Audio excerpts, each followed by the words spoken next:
뜻으로 읽는 성경, 오늘은 레위기 20장부터 같이 읽도록 하겠습니다. 레위기 20장은 거룩하라 하는데, 레위기는 너희는 거룩하라, 하나님께서 거룩합니다 하고 거룩이 주제라고 할 수 있을 정도로 중요한 말씀이죠. 거룩하라. 특별히 거룩하게 사는 것은 하나님을 섬기는 일에 집중하는 것이라 할 수 있습니다. 그래서 우상을 섬기는 것은 거룩하게 사는 것과 구별되게 믿는 사람으로 사는 것과 정반대적인 개념 모습이라 하겠습니다. 첫 번째 보면, 자식을 몰렉에게 주는 사람은 그 지방 사람들이 돌로 쳐서 죽여라. 몰렉은 이렇게 주변 나라에서 우상으로 섬기는 우상신이라고 할 수 있습니다. 그 우상을 섬기는 사람들의 특징이 자식을 제물로 바치는 것이죠. 그래서 이방 풍속 우상 숭배를 따라하지 말고 그 따라하는 자는 돌로 쳐서 죽이라고 합니다. 그래서 거룩하게 사는 중요한 모습 중에 하나가 우상이 아닌 하나님께 집중하는 것인데요. 우리가 눈여겨볼 것은 그 지방 사람들이 돌로 쳐서 죽여라. 우상 숭배하는 자가 죄로 정죄를 받고 죽임을 당하지만 누가 처벌하라고 합니까? 그것이 참 눈여겨볼 대목이죠. 그 옆에 있는 같이 사는 사람들이 그렇게 하라는 거예요. 왜 그럴까 하는 생각이 들었습니다. 우상을 숭배하는 사람들을 따라하지 말고 거기에 물들지 말고 그 죄를 자기들이 스스로 멀리 내칠 수 있는 믿음으로 살라 하는 이야기지 않겠습니까? 그래서 죄에 대해서 경각심을 가지고 우상 숭배를 하지 못하도록 경각심을 가지고 지켜야 하는, 그래서 거룩을 지켜야 하는 사람들은 그 같이 살고 있는 사람들입니다. 두 번째는 신접한 자를 추종하는 것. 무당과 같이 신접한 자들을 이렇게 가서 생각을 묻고 이렇게 점을 보고 할 때 내가 진노하여, 그래서 하나님께서 진노하신다 그랬죠. 무당이나 박수와 같이 신접한 자들을 하나님께서는 가까이 하지 말고 멀리 하라 합니다. 신접한 자들, 무당을 찾아가는 일, 이런 것들은 하나님을 진노하게 하시는 일, 우상 숭배니까요. 그래서 너희는 스스로 깨끗하게 해서 거룩하다. 무당을 찾아가고 우상을 숭배하는 것 자체가 하나님의 자녀로서 깨끗한 모습을 오염시키는 것이죠. 구별되게 살아가는 삶을 포기하고 세속에 물들어가는 그런 모습이라 알 수 있겠습니다. 이렇게 우상 숭배와 관련된 것이라면 부모를 저주하는 자도 죽이라 하죠. 우리가 부정적으로 우상을 숭배하는 것이라 하면 긍정적으로 해야 될 것이 무엇입니까? 부모에게는 당연히 효이겠죠. 부모와 바른 관계, 하나님을 알 수 있도록 하나님을 알아가는 통로로 주신 부모를 저주하는 것은 곧 하나님을 저주하는 것이라 할 수 있습니다. 그래서 부모를 어떻게 대하는지, 섬기는지를 보면 하나님에 대한 그 사람의 생각과 믿음을 알아볼 수가 있죠. 그 다음으로는 성범죄에 대한 말씀입니다. 성적인 여러 가지 예를 들고 있습니다만 종합적으로 성적인 범죄를 짓는 자는 죽이라고 하죠. 이 성적인 범죄와 관련해서 이방 풍속을 따라하지 말라, 이렇게 얘기하고 있습니다. 성적인 범죄와 이방 풍속이 연결해서 나오는 것을 볼 수 있죠. 왜냐하면 이방 풍속 중에 우상을 숭배할 때 틀림없이 연결되는 것이 음란과 성적인 죄를 더불어서 포함되어 있습니다. 우상 숭배에. 우상 숭배를 할 경우에 재래의식을 하든지 무엇을 하든지 그들은 성적인 것을 통하여 우상을 기쁘게 하거나 우상을 숭배하는 방법으로 썼죠. 그래서 우상입니다. 사실은 인간의 욕심을 채우고 인간의 방식대로 신을 만들고 인간의 욕심대로 생각하는 신이 존재한다. 그들을 섬기는 방법도 인간의 욕심이 깔린 방법이겠죠. 그래서 성범죄는 우상 숭배와 연결하여서 반드시 죽이라고 합니다. 이처럼 거룩하라 나 여호와가 거룩하니 너희는 거룩하다 하고 만민 중에 하나님의 백성들을 구별하시는 하나님에 대한 이야기죠. 우리가 구별된 백성으로 살아가는 까닭은 무엇입니까? 하나님께서 우리를 구별하시기 때문이에요. 하나님 때문에 우리가 구별되어지기 때문이죠. 하나님이 나와 함께 계심으로 내가 특별한 사람, 거룩한 사람이기 때문인 것입니다. 그래서 하나님을 경외하고 섬기는 자는 하나님께서 임재하시고 함께 하시고 동행하는 사람답게 살라 하는 것이 거룩하라 하는 뜻이라 할 수 있겠습니다.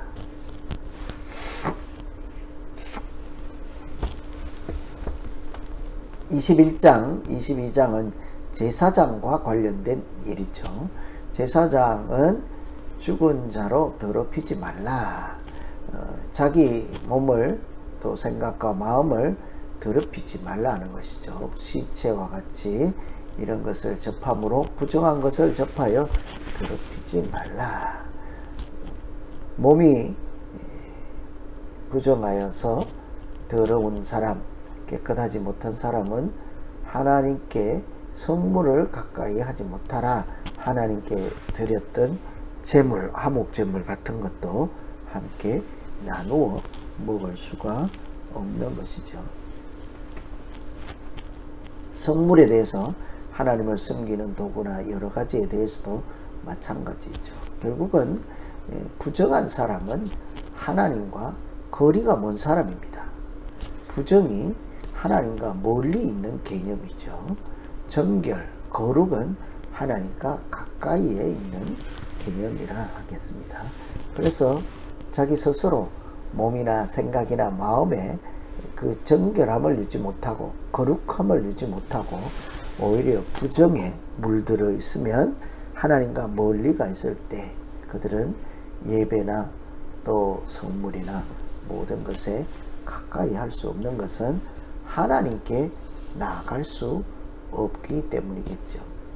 외국인도 성물을 먹지 못하겠습니다. 성물이라는 것은 제물, 하나님께 드렸다가 사람이 나누어 먹게 되는 이런 모든 것을 포함한다고 생각하시면 되겠습니다. 어쨌든 제사를 드리기 위해서 본인 스스로, 제사장 스스로 정결하게 유지해야 하지만 또 그 누구라도 몸이 부정하여 하나님께 나아갈 수 없는 것처럼 제사장은 특별히 하나님께 나아가기 위한 준비로서 부정함에 대해서 평소에도 거리를 두고 자기 몸을 지키고 자기 생각과 마음이 세속에 물들지 않도록 지키는 하나님 앞에 더러움이 없는 정결함을 유지할 수 있도록 극도로 최선을 다해서 자기 자신을 지키는 사람, 하나님을 믿는 사람들의 마땅한 모습일 것입니다. 나는 너희를 거룩하게 하는 여호와다. 나는 너희를 인도하여 낸 하나님이다 라고 하죠. 이 레위기는 거룩에 대해서 강조하고 아무리 강조해도 지나치지 않는 것이 거룩이죠. 하나님 앞에 구별되게 산 사람입니다. 선택받은 자로서, 택함 받은 자로서 하나님께 속한 자 모습으로 살라 하는 이야기이죠.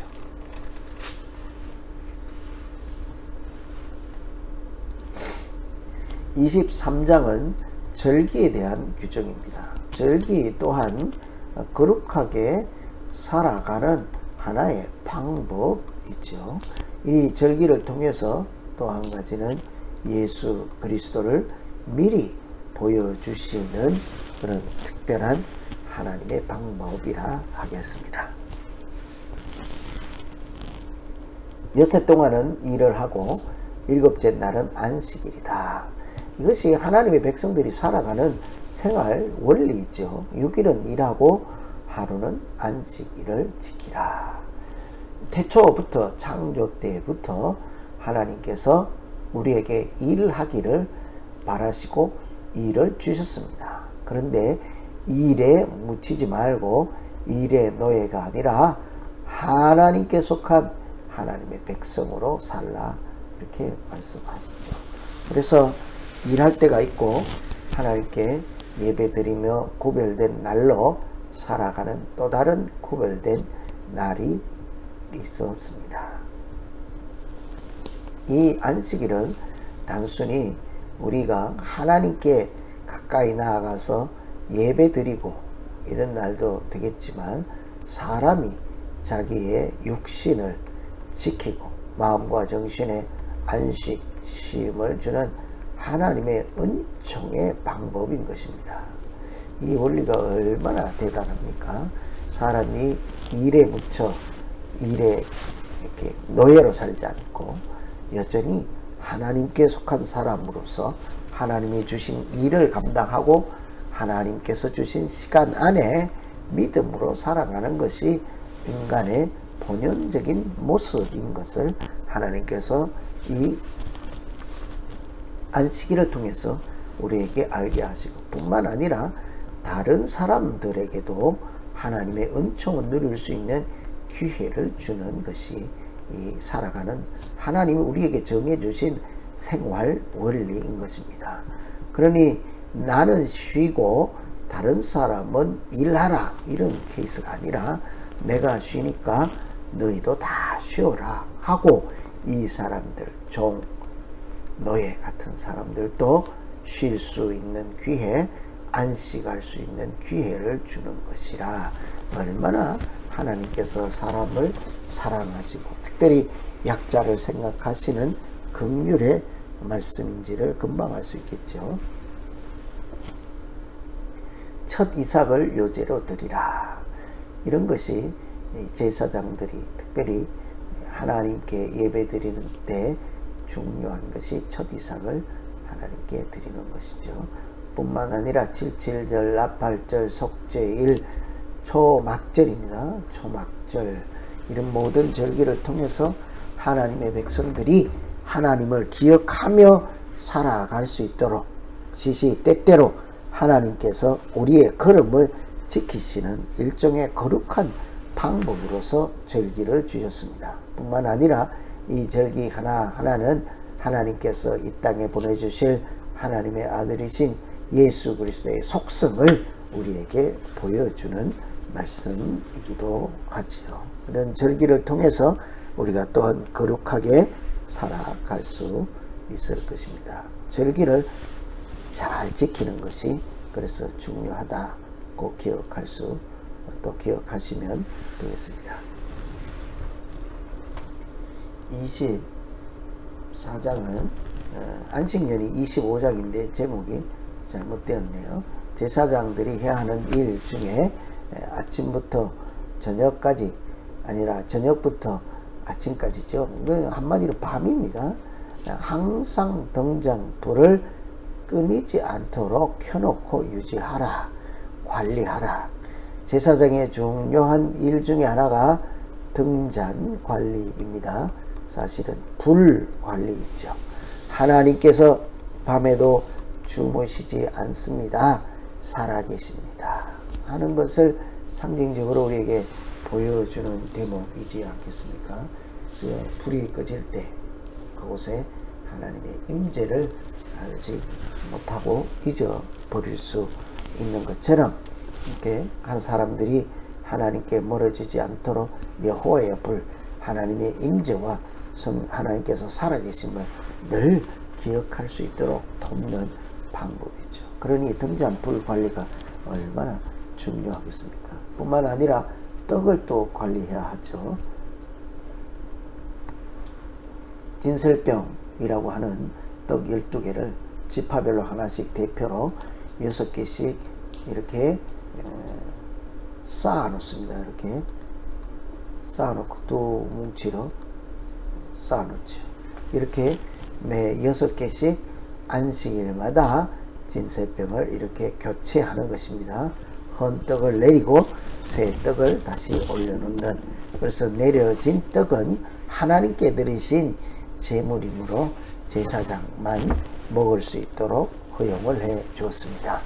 그리고 나서 사람을 죽인 자는 죽이라, 짐승을 죽인 자는 갚으라, 그렇게 하죠. 하나님께서 우리에게 어떻게 거룩하게 살아갈 수 있는가? 생명을 귀하게 여기라는 것이죠. 절대로 생명을 상하게 하지 말라. 또한 짐승을 죽인 자도 마찬가지입니다. 그런데 짐승을 죽인 자는 짐승으로 되갚아야 하죠. 사람을 죽인 자도 반드시 죽여서 생명은 생명으로, 이렇게 또 짐승은 짐승으로, 또 이런 규칙을 한꺼번에 설명한 것이 파상은 파상으로, 눈은 눈으로, 이는 이로 갚을지니라. 하나님께서 징계와 징벌 규정을 엄하게 하셨습니다만 그 엄함 중에 무거운 죄에 대한 벌이 무거운 것은 그 안에 사실은 하나님의 아주 큰 사랑이 내포되어 있죠. 두 번 다시 사람을 죽이지 말라는 것입니다.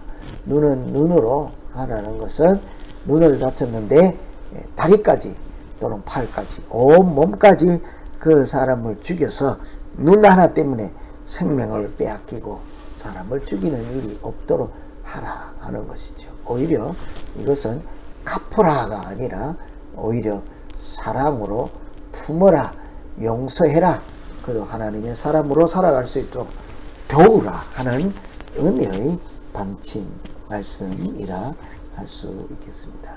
레위기는 앞부분에 제사에 대한 얘기가 나오고 뒤에는 절기와 또 매일 어떻게 거룩하게 구별된 사람으로 살아갈 수 있을까에 대한 말씀을 주고 있지요. 그래서 레위기를 통해서 예배드리는 방법을 배우고 하나님과 더불어 동행하며 살아가는, 믿음으로 살아가는 방법의 기초적인 것들을 배울 수 있는 것이 레위기 말씀입니다. 특별히 예배를 어떻게 드릴까? 우리가 깊이 옛날에 과거에 드렸던 제사 제도를 보면서 오늘날 우리가 예배 드리는 것과 기본적인 사상 원리가 같지 않겠습니까? 그런 것 잘 찾아서 예배 잘 드림으로 하나님 앞에 기억되고 본인 스스로 행복하고 복된 믿음 생활하는 우리 모두 되기를 소망합니다. 우리 기도하고 마치고 다음 주에 한 번 더 레위기 하시고 다음으로 넘어가겠습니다. 하나님 아버지, 레위기 이제 1시간을 남겨두고 있습니다. 처음부터 제사 드리는 방법과 우리가 어떻게 하나님께 나아갈 수 있는지, 우리가 하나님께 나아갔을 때 하나님은 우리를 어떻게 사랑하시는지를 레위기를 통해서 배우게 하셨습니다. 예배 잘 드리는 것이 얼마나 중요한지를 레위기를 통해서 알게 하시고 안식일을 지키는 그 자체가 하나님의 백성으로서 구별된 흔적, 표시인 것을 알게 하셔서 우리가 참으로 이 땅에 살지만 하늘에 속하고 하나님의 자녀로서 살아가는 일에 실패하지 않고 게을리하지 않고 또 하나님 없다 하지 않고 열심으로 하나님을 섬기며 예배드리며 하나님의 뜻에 따라 이웃을 살아가고, 그렇게 해서 참으로 아름답게 신앙생활, 믿음생활하는 우리 모두 되게 하여 주시옵소서. 예수님 이름으로 기도하옵나이다.